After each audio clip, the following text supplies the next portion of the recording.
What originally inspired you to begin designing? I was traveling with a performance troupe as a stilt walker, and I kind of learned costume making and how that helps tell a narrative. And as soon as the tour was over, I met my previous business partner, Cassidy, and we formed Skin Graft together. Our first things were held together with glue and really horrible sewing. And with that, there's this freedom that I think really birthed a process and an aesthetic that wasn't held back by any rules, very unique and one of a kind. And I feel that way about your voice. It's like you can pinpoint it out of every single voice. Thanks. And I think that probably was birthed by just coming from... Right, you know, when you finally hone in on that as an artist, when it's coming from just your imagination, there's no limit. And the more you immerse yourself in your craft, whatever it may be, you learn. Totally. You go, okay, that didn't work, next. Plenty of mistakes, plenty of trial and error. You and me both.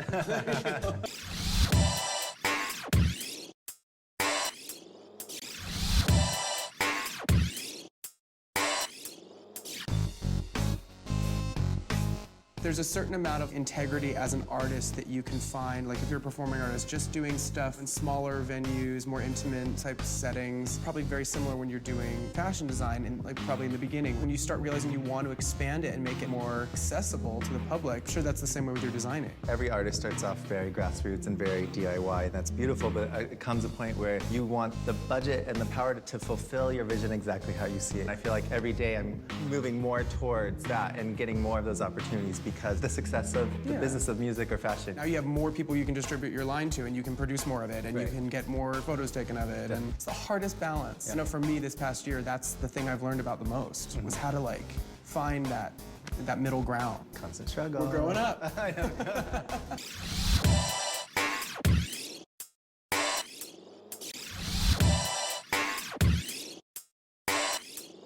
When I was in college, I used to make like hippie pants, corduroy pants, and sell them. You know, I went to Santa Cruz. I was a total hippie with like one little dreadlock. Were you doing like the jeans where you cut out a triangle and put it like patchwork, super tacky. Yeah, hemp jewelry, the whole bit. Oh, the whole thing. I used to wrap my head in a scarf, and it's like, does he have dreads? Does he not? You could stick a couple Velcro ones in there, just underneath the lip of the bandana. Totally.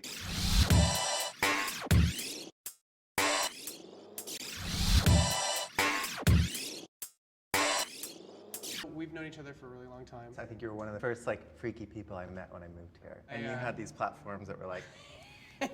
It's funny, you know, like many musical artists, I'm inspired by clothes. And when I'm in something or wearing something, I'm in a different creative space when I'm writing a song. Or if I'm performing on stage, it puts me where I want to be in my imagination. You know, what world I want to live in. What would I be dressed in while I was telling that story? What Obviously would heels. Obviously a wedge, A generous masculine wedge.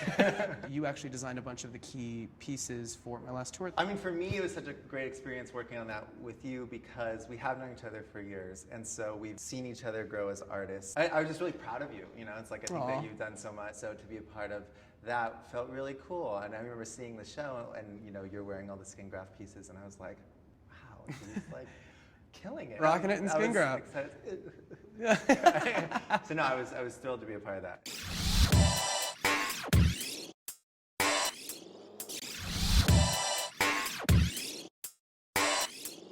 When you're getting ready to design a collection, what inspires it, or how do you get to that headspace? Every season is inspired by like a certain sound. It's like Fever Ray and Bjork and all these people who have always been constant.